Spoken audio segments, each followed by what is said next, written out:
Careers rarely die from one disaster, they die from one pattern. 33 dumb work habits that kill your reputation.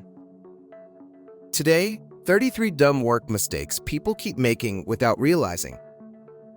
Like hitting reply all on a rant, or ghosting messages for days. Stay for number 33, because the last one is insane.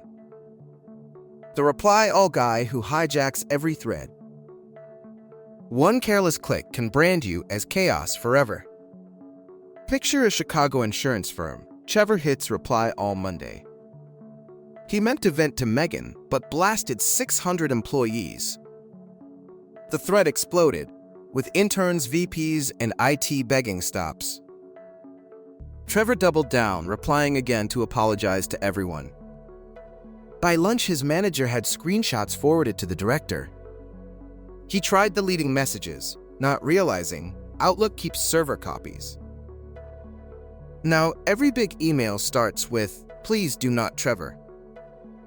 All he needed was one private reply and restraint. 2. Bragging about working 80 hours like it's a flex. Bragging about exhaustion can make leadership trust you less. Picture a Seattle tech startup. Dana posts midnight Slack updates daily. She'd post screenshots of her laptop clock at 2 a.m. At first, the team clapped, then quietly stopped responding. Her product manager, Louise, started questioning her planning and priorities. When a bug shipped, Dana blamed tiredness like a badge. HR in Austin later coached her on sustainable, predictable output. The irony is, quiet finishers got promoted while she burned. Overwork looks heroic until it becomes everyone else's problem. 3. Snitching on coworkers to look loyal. Once you're labeled a snitch, collaboration dries up fast. Picture London. Amir reports Priya's lateness straight to management. He didn't mention the childcare emergency that morning in Camden. Priya found out when her supervisor quoted Amir in writing. The team chat went cold, and invites stopped landing. Amir tried acting friendly at lunch, but everyone watched silence. Weeks later, he needed coverage, and nobody swapped shifts. His manager, Karen, asked why he couldn't build trust.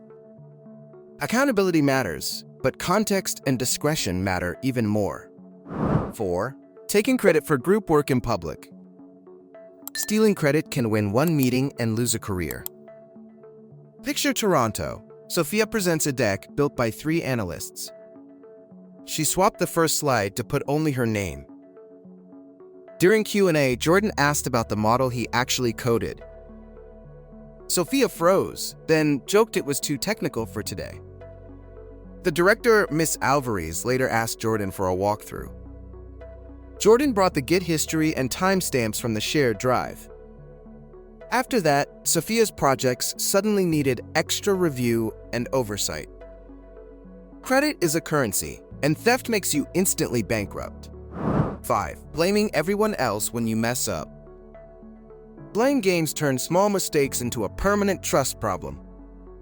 Picture a Phoenix call center. Nate misses a renewal Friday. He told his lead, Jasmine, the CRM system must be broken. IT checked logs and found Nate never opened the account. Nate then blamed training, even though he'd skipped 2 sessions. The client's procurement director in Dallas emailed, asking what happened. Jasmine took the call, owned it, and offered a fix. Nate watched her calm cleanup, yet kept arguing in private. When you dodge responsibility, people stop betting on you. 6. Sharing confidential info, like it's gossip. One loose comment can cost contracts, jobs, and friendships. Picture New York. Emily chats about layoffs at a midtown bar. She thought it was safe, but a vendor sat behind her. By Tuesday, the rumor hit LinkedIn, then reached the CEO. Legal traced the wording back to a meeting Emily attended. Her coworker Raj in Jersey City begged her to stop texting. Emily insisted it was harmless because she never named names. But details like dates and departments made the puzzle solvable. Confidential means quiet, not vague, and definitely not casual. 7. Throwing people under the bus in meetings. Public blame makes you look safe today and toxic tomorrow.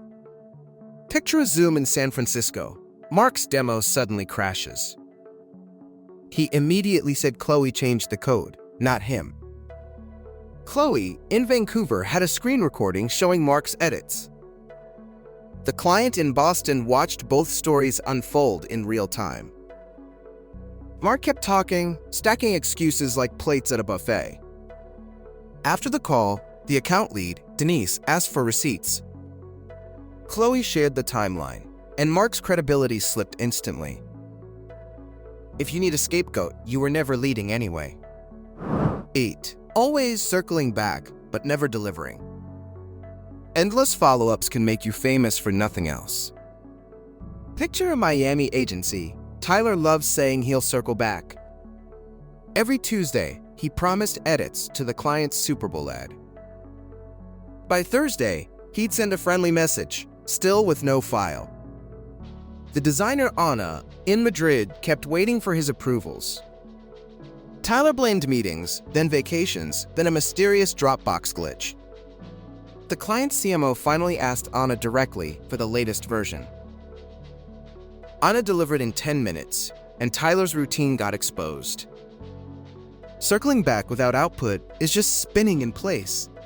9. Missing deadlines, then acting surprised. Missed deadlines follow you longer than any single project. Picture Denver. Leah promises payroll reports by Friday at noon. She waited until Friday morning, then discovered missing time cards. Instead of warning anyone, she stayed quiet and hoped miracles. At 12:05, the CFO, Mr. Chen, pinged her twice. Leah replied, acting shocked, like the deadline was brand new. Meanwhile, employees in Atlanta saw pay deposits delayed all weekend. By Monday, Leah's calendar suddenly included a performance improvement meeting. Deadlines are promises, and surprise is the worst apology. 10. Being late to everything every single time. Chronic lateness tells people you value your time only. Picture Washington, D.C. Eric arrives late to the 9 stand-up. He'd rush in with coffee, smiling like it was charming. His scrum master, Olivia, started meetings exactly on time anyway. Eric missed task assignments, then asked the same questions later. A client call in Richmond began without him, and silence followed. When he finally joined, the client had already agreed on scope. Olivia quietly stopped inviting him to high-visibility meetings altogether. Being on time is basic respect, not a personality trait. 11. Saying, "That's not my job," too often. Saying "not my job" can make your job disappear. Picture a Minneapolis hospital. Ben works IT support on night shift. When nurses couldn't print charts, he said, "Not my job." The charge nurse, Tanya, reminded him patients were waiting downstairs. Ben insisted, then walked away, leaving a line at triage. A doctor from St. Paul fixed it with a simple reboot. Ben's supervisor, Marco, heard the story before morning rounds ended. The next schedule moved Ben to inventory, far from frontline calls. Helping once is how people remember you when promotions open. 12. Overpromising, then disappearing. Overpromising buys applause, then charges interest and embarrassment later. Picture Los Angeles. Kayla tells a client she'll deliver a rebrand. She said 2 weeks, even though the team estimated 6. After kickoff, her replies slowed, then vanished, like a bad signal. The client, Mr. Patel in Pasadena, called the office twice. Kayla's teammate, Hannah, discovered no files existed in the folder. Kayla resurfaced Monday, claiming she was heads down, no distractions. Hannah opened the project tracker and showed 0 tasks completed. The rebrand still happened, just without Kayla on the roster. 13. Never taking notes, forgetting everything. Forgetting basics makes people doubt your competence, not memory. Picture a Boston biotech. Chris joins onboarding with a blank notebook. He said he'd remember, then asked the same login daily. His mentor, Dr. Nguyen, repeated protocols for sterile lab entry. The lab manager in Somerville stopped letting him work unsupervised. Chris finally started writing steps, and errors dropped immediately. 14. Constantly busy, but producing nothing. Looking busy without results makes you the office ghost. Picture Atlanta. Monica always has 12 tabs and headphones on. She'd walk fast, clutching a notebook, like a movie hero. But her Jira board stayed empty week after week. Her manager, Sean, asked for deliverables before a Nashville trip. Monica showed a color-coded calendar, not a single finished task. Sean paired her with Aisha, who quietly shipped work daily. Within 2 days, Monica had to admit she was stuck. Busy is a feeling. Progress is a receipt people can read. 15. Turning every update into a mini-speech. Long updates drain meetings and shrink your influence fast. Picture a Denver nonprofit. Paul treats stand-ups like TED Talks. He recapped every email, every thought, every possible scenario. By minute 5, people muted him and answered Slack instead. The project lead, Marisol, in Santa Fe, started timing speakers. Paul ignored the timer, then apologized, then kept going anyway. A donor call in Chicago started late because Paul wouldn't stop. Marisol finally cut him off mid-sentence, and the room exhaled. Short updates sound confident because you know what matters. 16. Talking over people in every call. Interrupting people makes you sound loud, not smart ever. Picture a Sydney Global call. Jake keeps cutting off Priya. Priya was explaining a risk in India's shipping schedule. Jake jumped in, finishing her sentences with the wrong details. The client in Singapore asked Priya to repeat, slowly again. Jake answered instead, and the client's tone turned icy. Afterward, Priya messaged the team, "Please let me finish." Jake laughed it off, but leadership noticed the pattern. If you can't listen, nobody believes you can lead. 17. Arguing to win instead of solving. Winning arguments can lose allies who would save you later. Picture a Raleigh software firm. Miguel fights over comma-level wording. In sprint planning, he challenged every estimate just to dominate.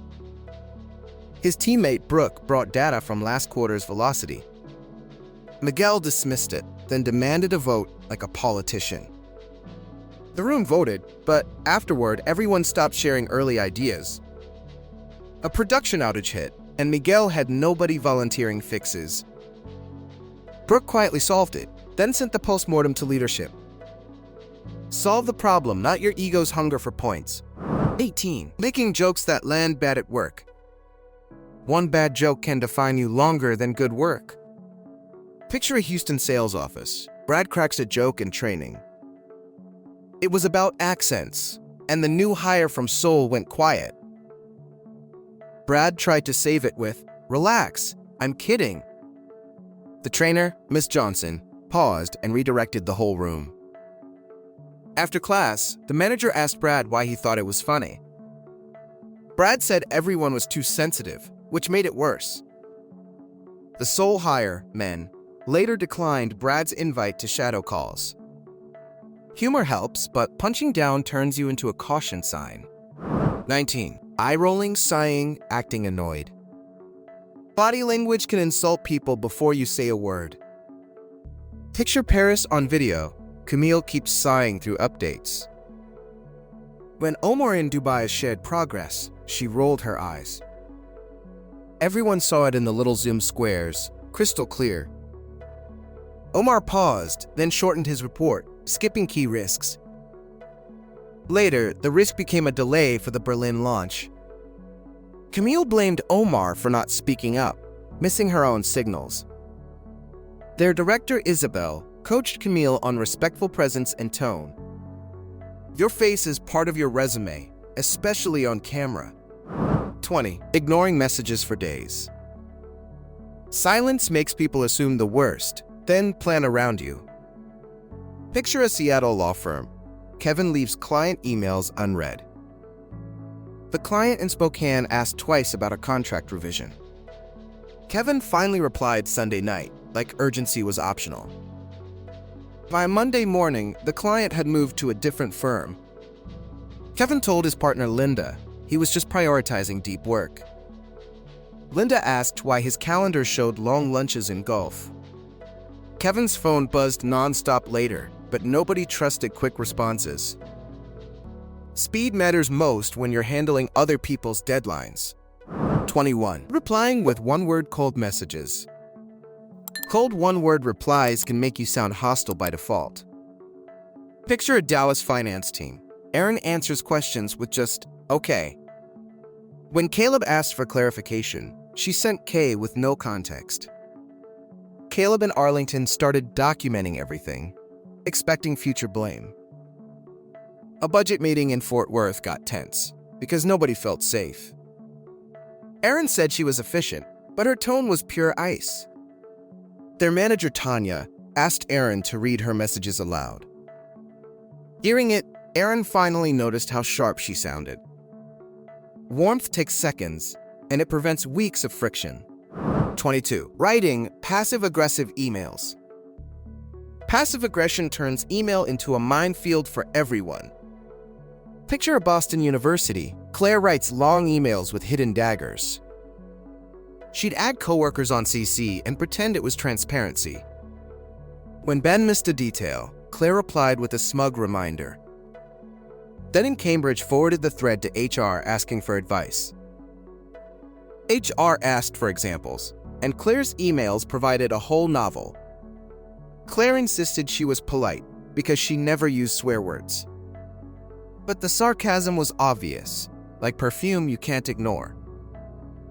Direct, kind wording is faster than a war of hints. 23. Using per my last email unironically. That phrase can turn a normal question into an instant feud. Picture Manchester. Oliver replies per my last email to a teammate. The teammate, Nia, had joined yesterday and missed the thread. Oliver copied their boss, Mr. Harris, to prove he was right. Nia felt humiliated and stopped asking questions that week. Then a client request changed, and Oliver needed Nia's quick help. Nia answered carefully, slow, and only in documented writing. Mr. Harris later told Oliver his tone created delays, not wins. If you want speed, don't start with a slap. 24. Complaining loudly where everyone hears. Loud complaining can poison a room faster than any deadline. Picture a Detroit warehouse. Kyle grumbles nonstop near the time clock. He mocked supervisors, mocked customers, and mocked the job itself. New hires in Dearborn learned the negativity before learning safety rules. A forklift incident happened, and Kyle blamed everyone but procedures. The shift lead, Rosa, pulled him aside near the loading dock. Kyle promised to chill, then started again the moment she left. Rosa transferred him to solo tasks, away from group training. Complaints belong in solutions, not as background noise for everyone. 25. Being defensive with any feedback. Defensiveness turns feedback into a fight you can't win. Picture Nashville. Mia gets notes on scheduling from her boss. Her boss, Andre, said shifts were uneven and staff felt burned. Mia snapped that nobody understood how hard her job was. Andre showed the time cards, and Mia accused him of nitpicking. A server from Franklin quietly quit that night, no exit chat. The next week, Mia faced the same feedback, now with turnover. She finally asked for help, and Andre paired her with HR.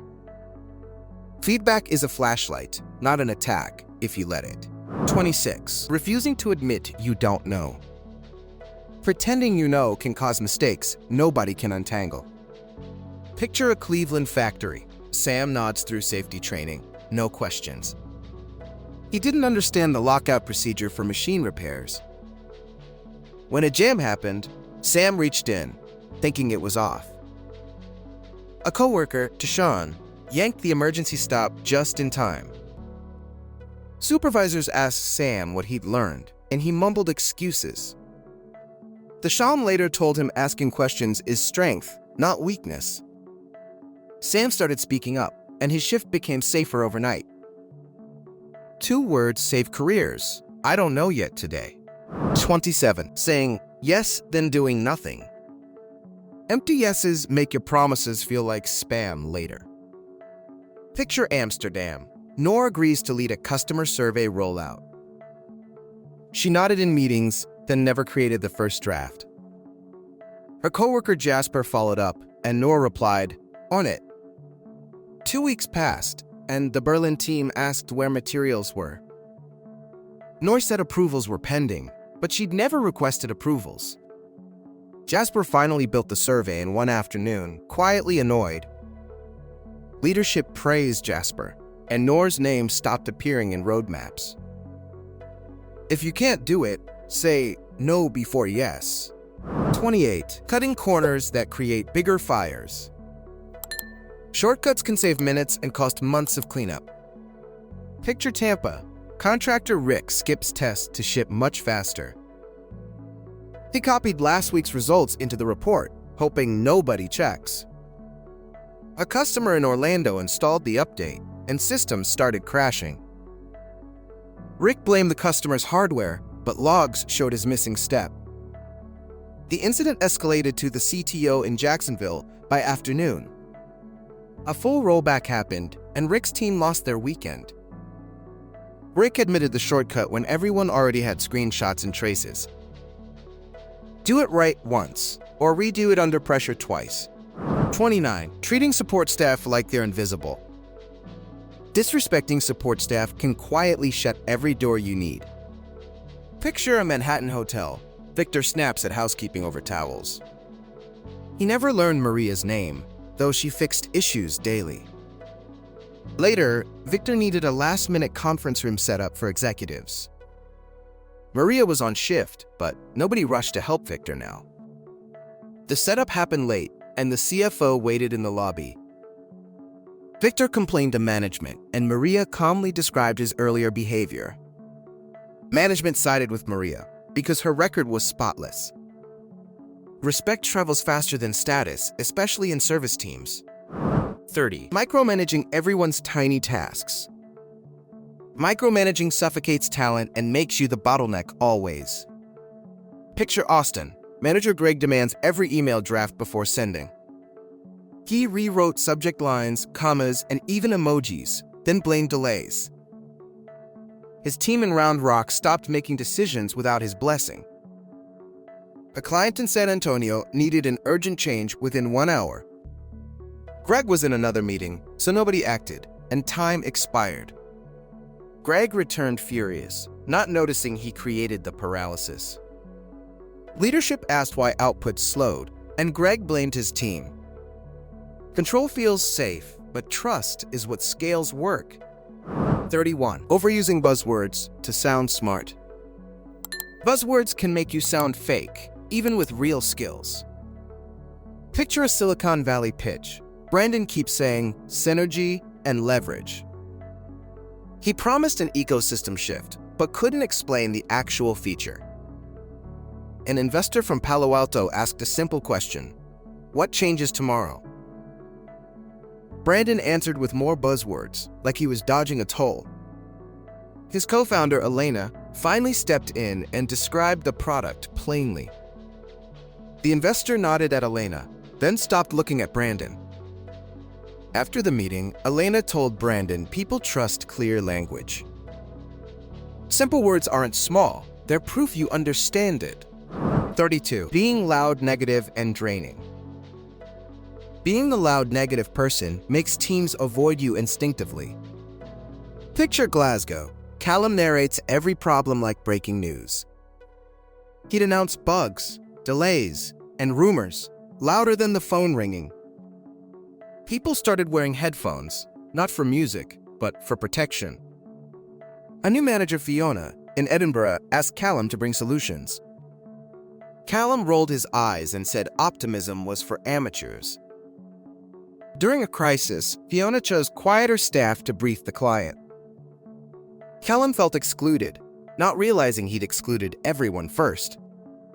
Energy is contagious, and negativity spreads fastest in small rooms. 33. Taking long breaks, then bragging about it. Bragging about long breaks makes your effort look like a joke. Picture Barcelona. Sergio vanishes for smoke breaks every single hour. He'd return laughing, telling co-workers he was beating the system. Meanwhile, Jana in Valencia covered his tickets and phone calls. One afternoon, a VIP customer asked for Sergio by name. Sergio was outside again, and Yana had to improvise answers. The supervisor pulled reports, showing Sergio's idle time spikes. Sergio joked about it, but the joke ended with a warning. Breaks are fine, bragging makes them feel like theft. Burning bridges on the way out. A better exit can erase years of good work overnight. Picture Newark. Hannah resigns and posts angry messages in group chat. She named managers, mocked co-workers, and shared screenshots from meetings. Her teammate Carlos in Hoboken warned her it could backfire. Hannah said she didn't care because she already had another offer. 2 days later, that offer asked questions about her online behavior. HR requested an exit interview, and Hannah arrived furious again. Carlos quietly asked for a reference later, and Hannah had none. Leave clean, because today's co-workers become tomorrow's gatekeepers often.